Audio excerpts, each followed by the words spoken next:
Guys, hi, welcome back once again. My name is Vaishali, and today, in keeping with the recent incidences, I'd like to talk about trauma.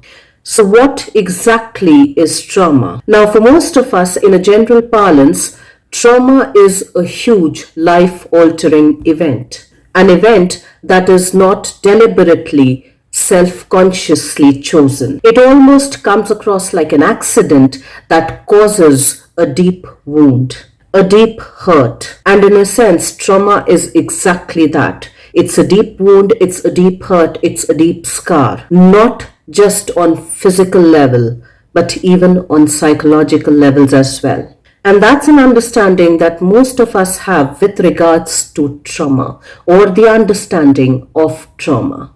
Now, like I said earlier, that for most of us, trauma is a traumatic or a traumatic event or a couple of traumatic events that are life altering that has not been deliberately consciously chosen. And those today are known as the big T traumas, the capital T traumas, which can range from wars to floods to tsunamis to earthquakes to a death of somebody, to an accident or to a mishap that one did not see coming, that almost came as a rude surprise, or rather a shocking event. And of course, these do have impacts both on physical and on psychological levels. And in a way, it tells us that our psyche and our physiology or our physical body is interconnected. When one gets impacted, the other is not left behind. And that is why today when we talk of health, it's not just addressing our physical health, but it's also addressing our psychological health, our mental health, emotional well-being, and yet not taking away the impact of the capital T or the big T traumas. We all almost experience small t or little t traumas on an everyday basis. And those can range from physical abuse to emotional and mental abuse, from abuse that is obvious to abuse that is not so obvious, from emotional neglect to making somebody feel ignored, unwanted, and even abandoned. From verbally abusing somebody to shaming them, to criticizing them, to publicly humiliating them, to completely ignoring them, to completely not acknowledging them, to giving them a silent treatment as a way to punish them, to torture them psychologically. And if these happen on a regular basis, they unfortunately, without our notice, over a period of time, happen to have a similar effect, like the traumas that begin with capital T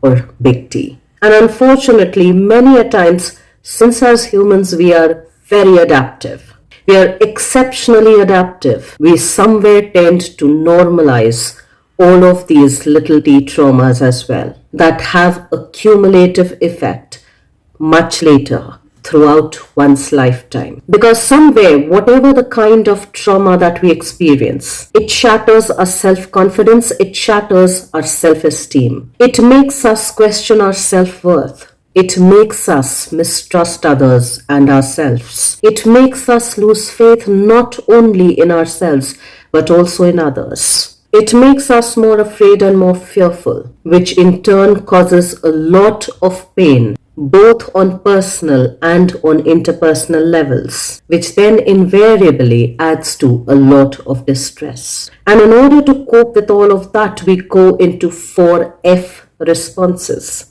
the fight, flight, freeze, and fawn response, or appease response. And I'd not even call them responses, for they are reactions. Reactions that naturally express themselves once we are operating from fear and mistrust, from unwanted pain and distress. So the fight response or the fight reaction is quite obvious, wherein we engage in battles, wherein we engage in fights that can be verbal and can be physical as well. It's an assault. The next F standing for the flight response, wherein if we perceive that the threat is bigger than us, better than us in strength, we would find a way to escape that situation or that person. And to a degree, it's also exhibited in avoidance. The third F, the fear response is the freeze response. And somewhere this was very well exemplified in the movie Kajni, when this particular girl is trying to hide herself from the goons who have walked into her house, who have walked into her apartment to probably kill her. It's a point wherein she is almost even afraid of breathing in case the sound of her breathing reaches their ears. In case her breathing shows any kind of a movement through which she might be caught, she almost goes into a freeze mode, a freeze reaction.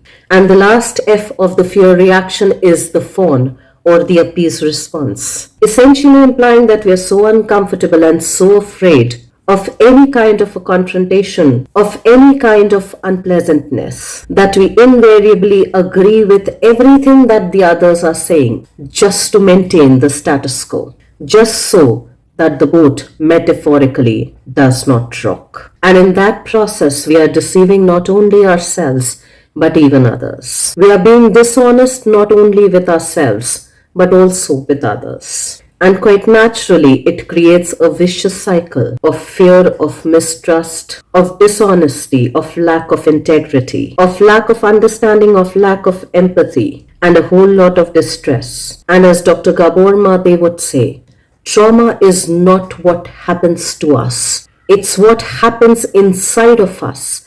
It's what breaks inside of us as a result of what happens to us. And the recent disturbing events that happened in Kolkata and in Badlapur is not just a personal trauma experienced by the victims, but is also an interpersonal trauma. It's a trauma that is being experienced by many. It's a trauma that would make many mistrust the medical fraternity. It's a kind of a trauma wherein parents and students would think, if they would wish to join the medical profession, if they would wish that their kids join the medical profession, whether as doctors or as nurses. It's a trauma where many would probably now be afraid to go to medical hospitals, to seek healthcare services for themselves and for their loved ones. It's a trauma where people would think, if they would wish to join the police force, the agency that is supposed to protect them, the agency whose responsibility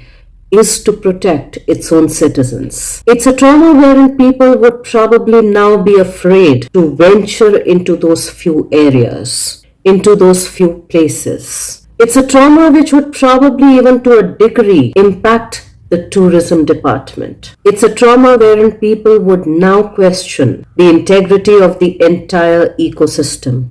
Because like Jittu Krishnamurti had said, you cannot expect an individual to be healthy or individuals to be healthy in a society that's essentially unhealthy. And likewise, we cannot expect individuals to be healthy, to be physically or psychologically healthy, when the entire ecosystem, when the entire environment is not conducive towards well-being, is not conducive towards holistic health. And it saddens me to a degree when I say that as humans, one of our essential traits is that we are highly adaptive. Not just physically, but even psychologically. And we can tend to normalize and generalize a lot of things. We can and we do have the capacity to push a lot of things under the carpet. And equally unfortunately, like Akshay Kumar had said in the movie toilet एक प्रेम का था कि इंसान में तब तक कुछ नहीं बदलता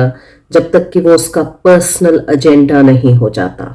That many a times nothing changes for humans. That we essentially don't make different choices, that we don't change till it becomes a personal agenda, till it becomes a personal issue. We essentially keep repeating the same things over and over and over again. And like it said that history keeps repeating itself, but man never learns from it. For the occurrence of such instances have also been narrated in Mahabharata 1,000 years back. We still are continuing to do the same thing over and over and over again. We still continue to inflict the traumas, both with capital T and small t, since our recorded history.